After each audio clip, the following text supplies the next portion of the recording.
there's always a maturation process in a team in general, right? And especially with a leader, what I learned is, yes, I'm going to work best with a certain type of person, right? Yeah. But it's going to be the person that's not like me. And that, that whole idea of, I don't hire people that are good at what I do. I hire people that are good at what I'm not good at. Yeah. Welcome to Beyond the Ledger, real conversations with people driving business forward. I'm Troy Ashby, CPA and host. Each episode, we unpack stories, challenges, and insights from today's top accounting and finance leaders. This podcast is brought to you by my friends over at MarketScale. Welcome back to Beyond the Ledger podcast. Today's guest I have with me is James Lunday. He's the Vice President and Controller of Tenaska Power Services and also the President of the ARC of DFW. He's a passionate leader, and you're going to learn a lot from him in his humility and leadership style. Thanks for coming, James. Yeah, thanks for having me, Troy. Man. Appreciate it. I was thinking before this, I want to ask you to see if you even looked. Can you remember how long have we known each other? Oh gosh, well, I've been at my current place 14 years, so we knew it before that. So that's be 16 years, probably. Yeah, I think I saw it was almost 20. No, TXU. really? Well, yeah. So Senior somewhere accountant to TXU, right? Yeah, Isn't that wild? Yeah, that is. Yeah. Well, and that's one of the reasons I brought you here. You've had a great. I've known you for a long time, Yep. but you've had a great journey from that I think other people can learn from. And Wow. you've not only gone through the accounting ranks and finance ranks, but also into nonprofit and balancing all of that along the way. So would love to share just a little bit about your story. Yeah, sure, Troy. Thanks. Thanks for having me, by the way. I'm excited to be here. Leadership is something I'm passionate about beyond the day-to-day.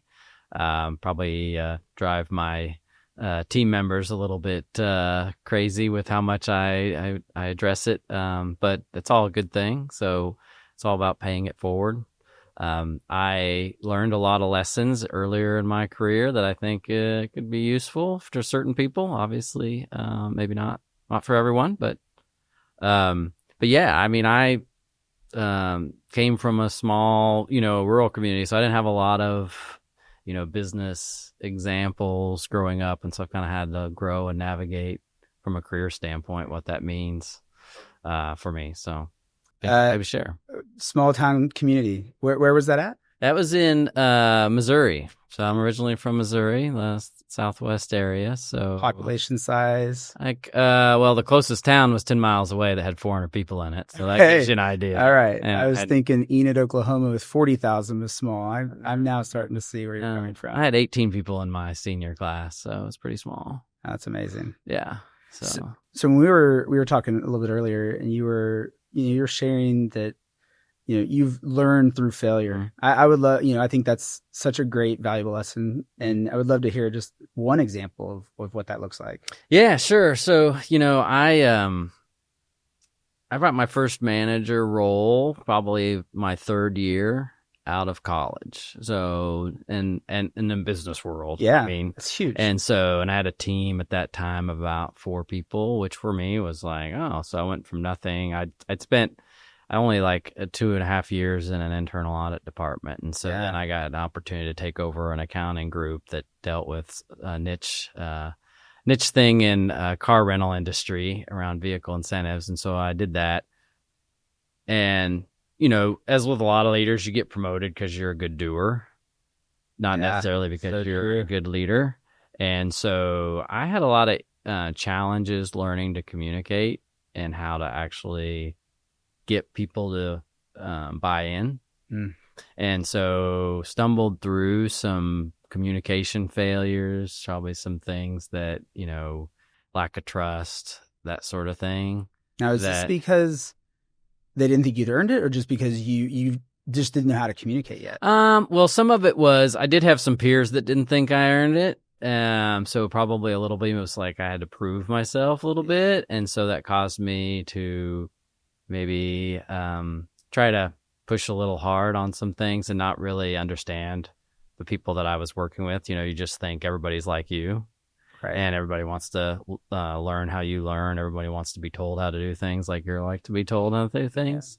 And then you find out that it's like, oh, no, that doesn't work. And, people get disgruntled and they leave. And then eventually, I think there's always a maturation process in a team in general, right? And especially with a leader, what I learned is, yes, I'm going to work best with a certain type of person, right? Yeah. But it's going to be the person that's not like me. And that, that whole idea of, I don't hire people that are good at what I do. I hire people that are good at what I'm not good at. Yeah.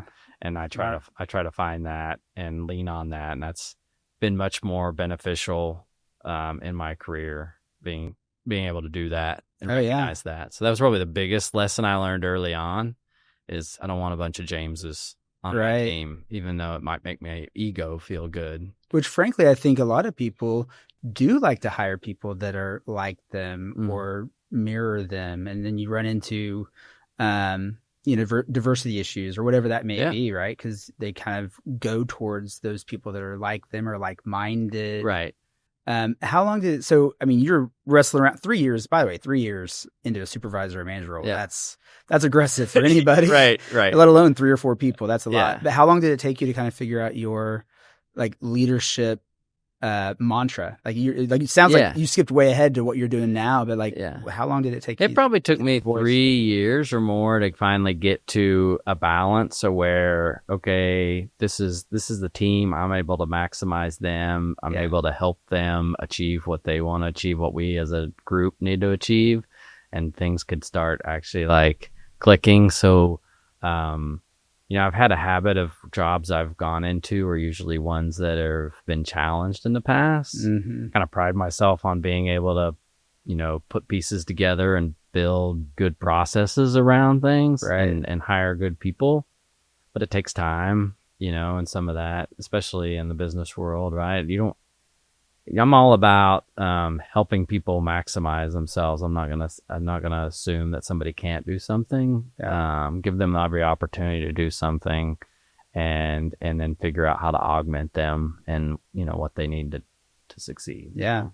Are you an avid reader? Are you studying? What were you doing then to Yeah, I've been reading like leadership management books for years. I'm not an avid reader, but when I read, that tends to be a lot of the stuff I read. Now in my later years, I've tried to broaden my thing because it's like I've never been a reader in my life. And so I was like, well, if I'm going to read, I need to like read some other stuff, right? Than just self-help management books kind of thing. Yeah. But I do lean on a lot of stuff that I've just picked up over time, but I still consume it because it's, on the CliftonStrengths scale, I'm a very high input and context person. So I just like to absorb information in general and for people to understand kind of the backstory and how people fit and that sort of thing. So that's pretty cool that your CliftonStrengths. I'm an achiever. Surprised. Yeah. Is that something you've implemented at Tenaska? Is that something you've just done personally, or are you guys paying attention to Clifton? Yeah, I mean, I've implemented my team. It kind of ebbs and flows as people, some people come and go. But for those that have been with me the longest, we spent a good year and a half on just going through everybody. What are your strengths? How does that apply? How do you see that? How does that work? How do you work with people and that sort of thing? It's one of the things on my list to circle back to because at some point you kind of like get as far as you can, but then you need to revisit it to kind of remind people, oh yeah, that's why I'm like that or that. Right. Yeah. Well, I thought you might, because the thing I like about CliftonStrengths is, you mentioned it earlier, you hire people that may supplement your weakness, so you can see some of that in those results. So if it's not your top 5, somebody else may have that to pick up, somebody on the team or even you. So that's great. Yeah, for me, like I'm terrible at taking notes. I'm just naturally my body just naturally, I'll just remember that, I live off my inbox and my email versus having my own checklist. But I find people like, I like working with achievers because good. I can have them keep the list. They like to do that. Check them out. And or like, month end close, like, okay, well, I just kind of go with the flow and try to figure out where we're at, whereas like, no, having an achiever there to say, hey, these these things need to get done. They're due this day. Yeah. That sort of thing. That's been a big benefit to. It makes the team look good. Sure. Just by fitting people into right pieces, and so that's been a huge benefit to me to just learn and be honest, right? Be honest with ourselves is like, I'll try to build new habits. Building new habits is great. It's important. It's hard, especially the longer it's been a habit. Yeah. To change them. True. That's why there they are, called habits. So I try to then lean on, understand people, lean on them to say, well, why don't you do this and I'll do this, and which can feel better about our day. Yeah. So let's take a pause from your career and your leadership journey. I always throw this curveball at people. I'm just curious, what could we not know about James, or what do I not know about James over the last 2 decades that we can't find on a resume or LinkedIn? Like, what's something that has made you who you are that others can't see? Yeah, I mentioned earlier, I grew up in a small town, and so my first job was working for my grandfather on the farm, and so even that I had some hiccups to start there. So he kind of gave me a lot of runway, but I learned a lot of stuff as to how to be self-disciplined, and that you got to set your own schedule every day. Nobody's going to be there to tell you, and so that's something I've always kind of taken with me, is just that, get up today. Hey, it's my responsibility. I got to, I've got to figure out what's important to me, what needs to get done, make sure you balance everything. And so that was, the first 12 working years of my life, right? All physical outside. And now I spend all my time in the office. Yeah. My dad was, raised on a farm, tiny little town, little red schoolhouse, similar upbringing, right? So moved to the big city of Enid, and it's funny to see, but the grit that he had done, and all the things that you learned in the doing side of things. And then I joked with him because he passed away not that long ago, but I joked, Dad, I have soft hands. You didn't teach me, you didn't put me through any of this. He's like, that's on purpose. So. Yeah, I still have soft hands too, but there are so many things that happen around. My wife's like, how do you know how to do that? Well, you just learned, I know how to fix a leaky pipe, or to, repair electrical wire and all that stuff, or things like that. Or invite you over because I still, or you just figure it out, because most of it is like, I don't know how to do it, but I'm not afraid of trying. Right. So that was the main thing is, who else is going to do it? Yeah. Right? So. One of the things that stands out about you over the years, and I think people can even hear it today, is your humility, but also your passion. And so let's talk a little bit about how you're not only in the corporate finance world, but a little bit about the ARC of DFW, and what that means to you, but also like what you're doing there, balancing that and what you do in the corporate world. It's got to be a challenge. Yeah, I mean, as we all, I've had friends too, as they've grown older, you kind of, the idea of moving from success to significance. And, just get to a point where, when I was in college and came out of college, I had a list of, I want to accomplish this. I want these letters behind my name, because I thought that's what success was. Right. And then you get out in the real world, it's like people don't really, pay attention to that. You can think a lot more of yourself, just based on label, and it's an image, whereas people really care more about who you are and what you really care about. Right. And so, I got to a part in my career, it's like, I feel like I should do more beyond just do accounting, right? It's like, at the end of the day, James ran, successful month-end close cycles for 50 years, right? Yeah. I feel like every time I try to get involved in a nonprofit, though, they're like, "You're the accountant, right?" Like, okay, yes. That's been a long time ago. Yes. Yeah. So I leveraged that. So, I did Rotary for a while, and then my son Luke was born in 2013, and he has a disability, but we were navigating, trying to find different resources, and we ran across my wife ran across the ARC, and we attended some of their events, and then I had an opportunity they were accounting's easy to me. So it's Mhm. like, oh, I can give that skill. Yeah. And so, not a lot of people out there have it, right? Especially these days. Yeah. So I got involved, served as treasurer, and then, it's a small organization, been around for over 50 years now. Wow. But it's always been family organization.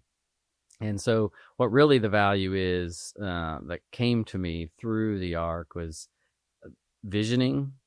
It's so easy to box yourself in and think about what can't be. Sure. And really it opened the opportunity of what can be. And that just does something to you when you find something in your life that gives that gift to you. Yeah. And so that's why I can't do enough to satisfy what I want to help other people to get that feeling, Sure. even though I can't describe it. But that's why I'm involved in it, and I continue as much as it challenges me, because I consider myself an introvert. I said I'm a context person. I don't really like to bring up conversation unless I have something to talk about. Sure. And so, but it's a whole different role. One from, the role of leading an organization versus just being the accountant. Mm. And two, doing something where it is all influence. I was telling you earlier that concept of leadership is influence, and you get to use that in the corporate world every day, but then you take it out and you're working with the people that are just giving their time. Yeah. The only thing, you can, govern them with is your influence. Right. And so that's, it's a continual pull, because there's part of me that wants to say, you know what, this is too hard. I just naturally want to revert back to my natural state of, quiet contemplation, Yep. just keep to myself, work on my spreadsheets, that sort of thing. But it's like, no, something keeps pushing me forward to make this organization better, to help more people, not for myself at all, but just, for them. It's kind of like when you do anything, it's like, you got to experience this. You should, let me help in some way. Right. So, and how long have you been balancing, or how long have you been in that role specifically? Well, so this is my second year as president. So before that, I was treasurer for 6 years. So I've been involved for over 8 years now. Okay. So obviously a lot's changed in 8 years. And we're still trying to figure it out. I probably bring more of a corporate history and experience to the organization than what they've had in the past. I'm naturally not generally a risk taker, but in this kind of thing, I was like, well, I have to be, because that's my role. And so, you have to set a vision, you have to work toward it, you have to motivate people to participate in it. So, it's much different. My natural state was, I'd much rather just be a follower. Sure. It sounds like you're pushing yourself outside your comfort zone, but that's got to be mission driven. I mean, talk a little bit about, what the ARC is. Yeah. So the ARC, we focus on helping families and individuals that have intellectual disabilities, or caregivers that are of people with intellectual disabilities, advocate for better supports and systems to navigate. There's a lot of information out there today.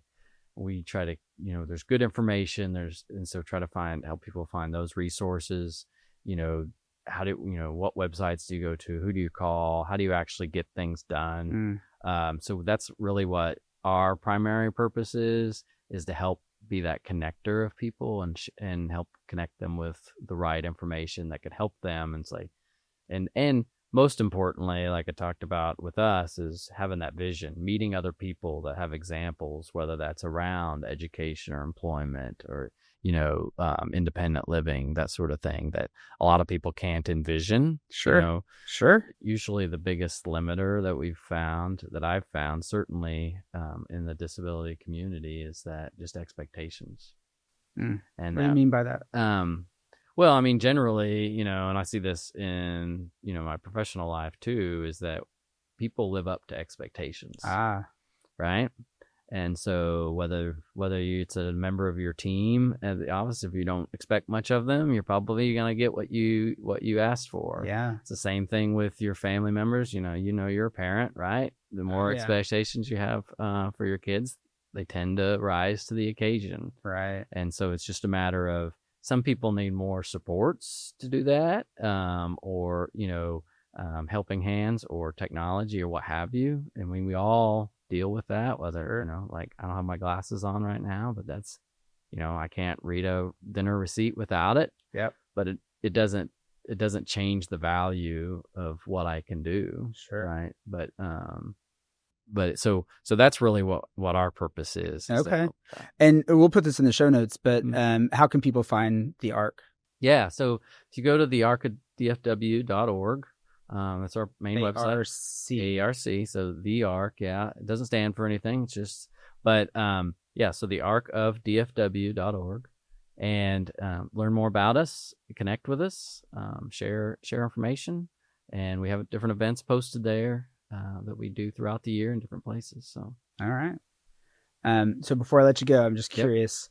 This has been a great conversation. I want to hear, leadership wise, whether it was telling yourself 5 years ago or telling somebody a little bit who's coming up in their leadership journey, what is one thing that you think you could share with them that would help them in that leadership journey? Well, it's kind of cliche, that idea, never stop learning, but the idea of always being coachable.